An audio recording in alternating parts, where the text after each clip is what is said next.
عزیز طلباء و طالبات، السلام علیکم۔ آن لائن تدریسی خدمات میں آپ تمام کا خیر مقدم۔ میں آصف خان سر، مددگار معلم، معید المسلمین ہائی اسکول پربھنی، ایک اور نیو ویڈیو کے ساتھ آپ کی خدمت میں حاضر ہوں۔ عزیز طلباء، آج ہم اس ویڈیو کے ذریعے سے جماعت دوہم کے سیاست کا پہلا سبق دستور کی پیش رفت شروع کرنے جا رہے ہیں۔ آپ سب تیار ہیں؟ چلیے شروع کرتے ہیں آج کا ہمارا یہ ویڈیو۔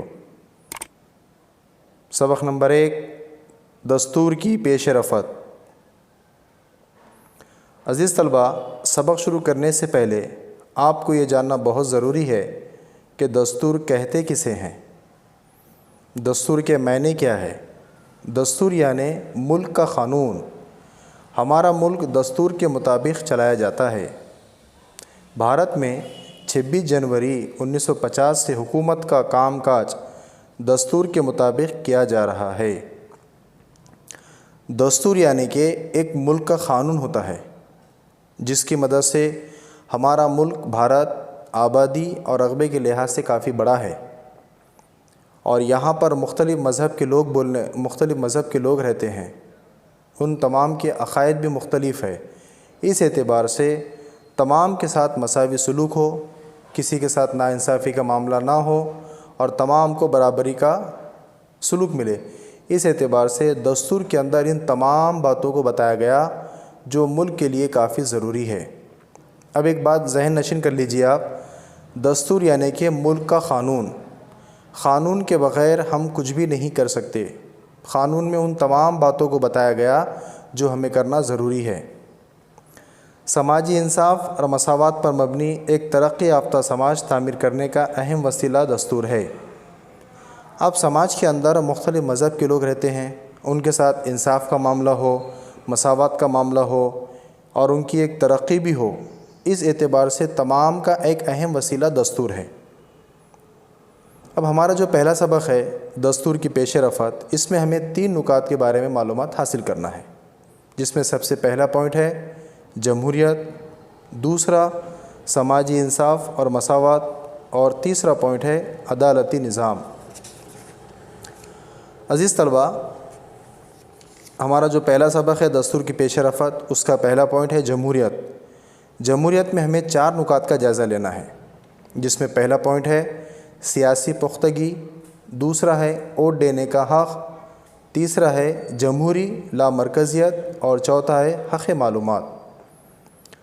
عزیز طلباء، سب سے پہلے جمہوریت کہتے کسے ہیں یہ آپ کو معلوم ہونا ضروری ہے۔ جمہوریت یعنی اسے دوسرے لفظوں میں کہا جاتا عوامی حکومت۔ جمہوریت کے معنی ہوتے ہیں عوام کے لیے، عوام کے ذریعے چلائے جانے والی حکومت، یعنی کہ جمہوریت۔ عزیز طلباء، جمہوریت کا پہلا پوائنٹ سیاسی پختگی۔ محض جمہوری طرز حکومت اختیار کر لینا کافی نہیں ہے، بلکہ اس کے مطابق عمل بھی ہونا چاہیے، تبھی جمہوریت سماجی زندگی کا ایک اٹوٹ حصہ بنتی ہے۔ سیاسی پختگی کے اندر یہ بات بتائی گئی ہے کہ محض صرف جمہوری طرز حکومت اختیار کر لینا کافی نہیں ہے، یعنی کہ ہم جمہوریت کے مطابق کام کر رہے ہیں یہ کافی نہیں ہے، بلکہ جمہوریت کے اندر جو جو چیزیں بتائی گئی، جس اعتبار سے ان کو آزادی دی گئی، اس کے مطابق عمل ہونا بہت ضروری ہے، تبھی جا کر جمہوریت سماجی زندگی کا ایک اٹوٹ حصہ بنتی ہے۔ دوسرا پوائنٹ ہے ووٹ دینے کا حق۔ عزیز طلباء، ہمارے ہندوستان کے اندر ووٹ دینے کا حق ایک شہری کا کافی بلند اور بہت بڑا حق ہے۔ بھارت کے دستور نے بالغ رائے دہی کے حق کو تسلیم کیا ہے۔ آزاد بھارت کے دستور نے بھارت کے ان تمام مردوں اور عورتوں کو رائے دہی کا حق دیا ہے جن کی عمر 21 سال مکمل ہو چکی ہے۔ اس میں مزید وسعت پیدا کرتے ہوئے رائے دہندہ کی عمر کو 21 سال سے گھٹا کر 18 سال کر دی گئی ہے۔ عزیز طلباء، پہلے ووٹ دینے کی عمر 21 سال تھی، لیکن اس کے اندر مزید وسعت کی گئی، اس کے اوپر غور و فکر کیا گیا، اس کے بعد میں ان کی عمر 21 سال کو گھٹا کر 18 سال کر دی گئی ہے۔ اس ترمیم کی وجہ سے آزاد بھارت کے نئی نوجوان نسل کو صحیح معنوں میں سیاسی موقع حاصل ہوئے ہیں۔ اس وجہ سے کیا ہو رہا کہ جو نوجوان نسل ہے جن کی عمر 18 سال مکمل ہو چکی، وہ ان نوجوان نسل کو بھی ووٹ ڈالنے کا حق ووٹ دینے کا موقع ملا۔ اس ووٹ دینے کے موقع کی وجہ سے ان کو سیاسی پختگی کے اندر، سیاست کے اندر مداخلت کرنے کا، سیاست کے بارے میں معلومات حاصل کرنے کا ان کو ایک موقع دیا جا رہا ہے۔ بھارتی جمہوریت کو دنیا کی سب سے بڑی جمہوریت تسلیم کیا جاتا ہے۔ کیوں کیا جاتا ہے؟ کیونکہ بھارت کے اندر ایک جمہوریت کافی بڑی ہے۔ بھارت ایک آبادی کے لحاظ سے بھارت دنیا میں دوسرے مقام کے اوپر ہے۔ اس اعتبار سے دنیا کے اندر سب سے بڑی جمہوریت، بھارتی جمہوریت کو دنیا میں سب سے بڑی جمہوریت تسلیم کیا جاتا ہے۔ اگلا پوائنٹ ہے جمہوری لامرکزیت۔ حکومت کی لامرکزیت جمہوریت کی بنیاد ہے۔ لامرکزی ہونے کی وجہ سے حکومت کا غلط استعمال کرنے میں رکاوٹ پیدا ہوتی ہے۔ حکومت کی لامرکزیت جمہوریت کی بنیاد ہے، یعنی کہ لامرکزی ہونے کی وجہ سے حکومت کا غلط استعمال کرنے میں رکاوٹ پیدا ہوتی ہے۔ اب جمہوری لامرکز اگرچہ نہ ہو تو کوئی بھی عوام ہندوستان کا جمہوریت کا غلط استعمال کر سکتا، اور اس غلط استعمال کرنے کی وجہ سے ہندوستان کو کافی نقصان اٹھانا پڑتا۔ اس اعتبار سے جمہوری لامرکزیت کا ہونا نہایت ضروری ہے۔ ان میں سب سے بڑی کوشش دستور میں کی گئی 73ویں اور 74ویں ترمیمات کی پیش۔ ہمارا آخری پوائنٹ ہے حق معلومات، رائٹ ٹو انفارمیشن 2005۔ 2005 کا یہ قانون ہے حق معلومات۔ جمہوریت میں شہریوں کو مختلف طریقوں سے با اختیار بنانا چاہیے۔ حکومت اور شہری کے درمیان فاصلہ جتنا کم ہوگا اور تعلقات جتنے قریبی ہوں گے، اسی تناسب سے جمہوری عمل مثبت، مضبوط اور مستحکم ہوتا جاتا ہے۔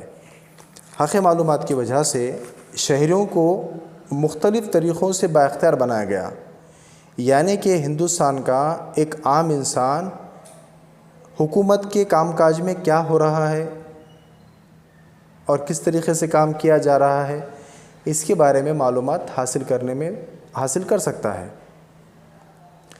شفافیت اور ذمہ داری کا احساس اچھی حکومت کی دو خصوصیت ہے۔ اب جس کی بھی حکومت ہو، وہ حکومت ہونے کی دو خصوصیت کیا ہے کہ اس حکومت کے اندر شفافیت ہو، کسی قسم سے